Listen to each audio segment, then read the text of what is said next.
Shalom. First and foremost, all praises to Yahawah, bahasham, Yahawashi, bahasham, Rakha, Kodash. Double honor to the apostles and elders of Great Millstone that rule well and labor in the word and doctrine. And shalom and peace, may that be to the elect of the nation of Israel. Now, I was touching shalom, concerning peace on earth, to be more specific. But not yet. This is Luke 12 and 51. Suppose ye that I'm come to give peace on earth?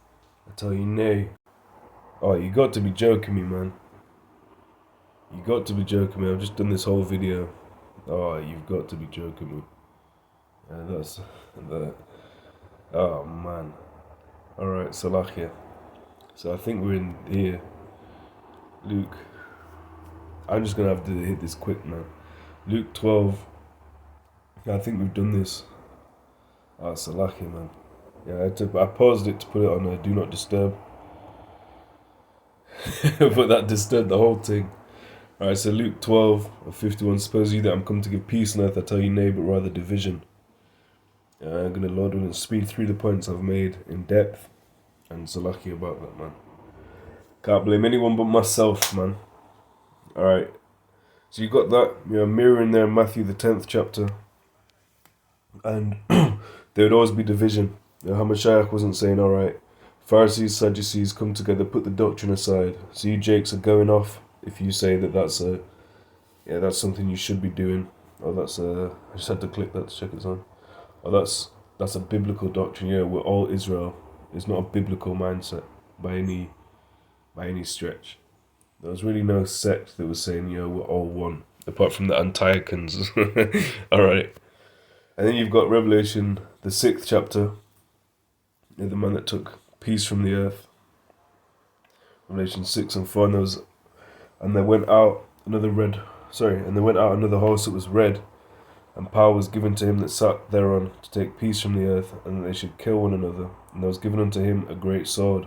Right, and who was given a great sword? Read Genesis 27, verse 38 through 40.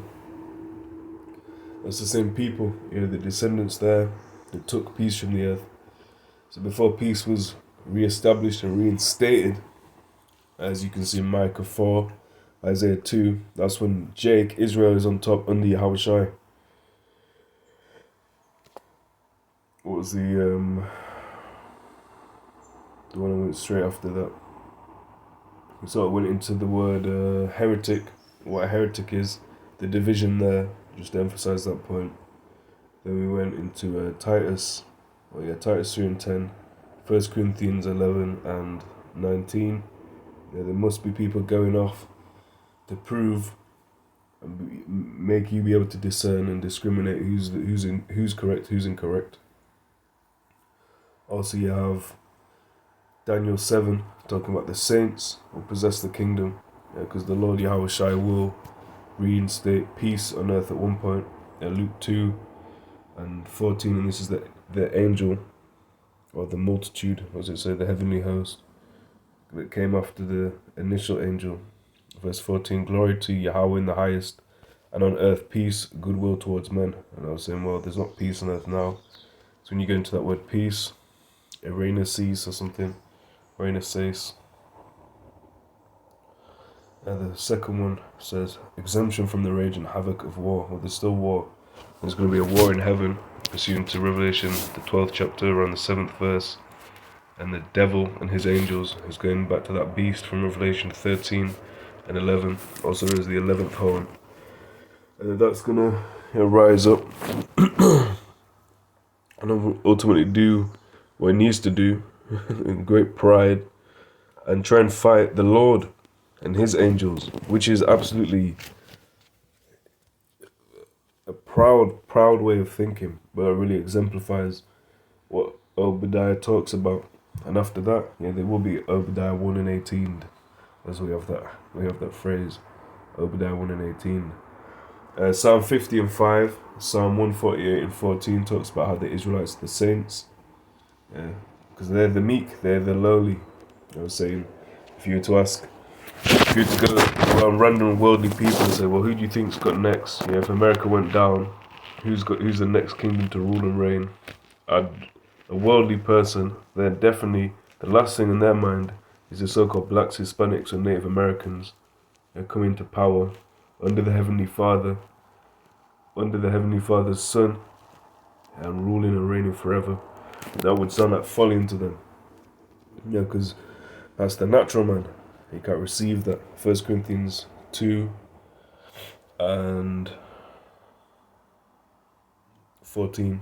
But the natural man receiveth not the things of the Spirit of Yahawah, for they are foolishness unto him, neither can he know them because they are spiritually discerned. So he doesn't have the spiritual discrimination to be able to carry out such a task. And we'll end it here. And Salakia, I didn't want to speed through it, but I must have. Well, you'll see in the first 40 seconds how long I spent going into it. But anyway, it's not in vain. Psalm 37 and 11.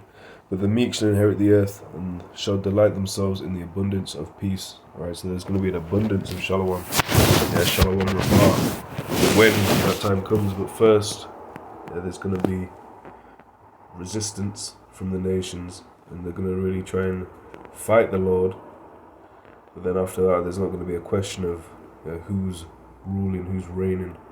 And at that time, then there can be a place for peace on earth. Alright, shalom.